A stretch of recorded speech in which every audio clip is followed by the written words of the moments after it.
पंजाब, खैबर पख्तूनख्वा और सिंध के बेशतर शहरों में शदीद धुंध ने हर शय को धुंधला कर रख दिया। मुख्तलिफ मकामात पर मोटरवेज बंद। आलूदा शहरों की फहरिस्त में कराची चौथे नंबर पर आ गया। गिलगित बल्तिस्तान, कश्मीर, बलूचिस्तान और खैबर पख्तूनख्वा में आज से बारिश और पहाड़ों पर बर्फबारी की पेशगोई। बलूचिस्तान में सर्दी की शिद्दत में इजाफा, कराची में भी ठंड बढ़ गई। आर्मी चीफ ने सोशल मीडिया पर प्रोपेगेंडे का मकसद बेयकीनी, अफरा तफरी और मायूसी फैलाना करार दे दिया। नौजवानों को अपने वतन, कौम, सकाफत, तमद्दुन और अपने आप पर एतमाद करने का मशवरा। पाकिस्तान नेशनल यूथ कॉन्फ्रेंस से खिताब में सोशल मीडिया की खबरों की तहकीक पर जोर। दहशतगर्दी के खिलाफ जंग में फतह में नौजवानों का किरदार अहम है। पाकिस्तानी नौजवान कौमी सलामती के उभरते हुए चैलेंज से नबर्द आजमा होने में कलीदी किरदार अदा कर सकते हैं। निगरां वज़ीर आज़म अनवारुल हक काकड़ का पाकिस्तान नेशनल यूथ कन्वेंशन से खिताब।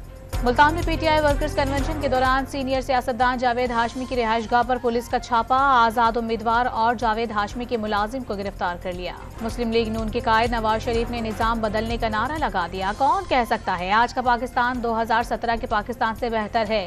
क्या दुश्मनी थी जो हथकड़ियां पहनाई गईं? ननकाना साहिब जलसे में सवालात। बानी पीटीआई को नाकाम वजीर आजम करार दे दिया। इलेक्शन जीतकर ननकाना साहिब को मॉडल सिटी बनाने का वादा। हराम होगा अगर पीपल्स पार्टी की हुकूमत में कोई सियासी कैदी हो। बिलावल भुट्टो का सरगोदा में धुआंधार खिताब। पंजाब के सियासतदान इलाज के लिए लंदन जाते हैं, उनके लिए रायवंड में भी दिल के मुफ्त इलाज का अस्पताल बनाएंगे। जियाले रहनुमा का तंज। पुराने चेहरों से नई नतीजे की उम्मीद लगाना पागलपन करार दे दिया। शहबाज शरीफ ने नौजवानों को मुल्क का मुस्तकबिल करार दे दिया। IT के शोबे में नौजवानों पर सरमायाकारी करना होगी। नून लीग के सदर का लाहौर में मुख्तलिफ जामियात के तुलबा से मकालमा।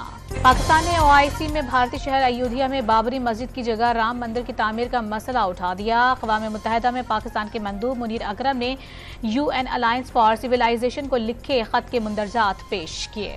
इसराइली फौज की गजा पर वहशियाना बमबारी। 24 घंटों में 210 फलस्तीनी शहीद। इसराइली टैंकों की गोलाबारी से अक़वाम मुत्तहिदा के पनाहगुज़ीन शेल्टर में आग लग गई। इसराइल का जंग बंदी से 2 टोक इनकार। और सिंध प्रीमियर लीग का मेला आज से नेशनल स्टेडियम कराची में सजेगा। इफ्तिताही मैच कराची गाजीज और हैदराबाद बहादुर्स के दरमियान खेला जाएगा।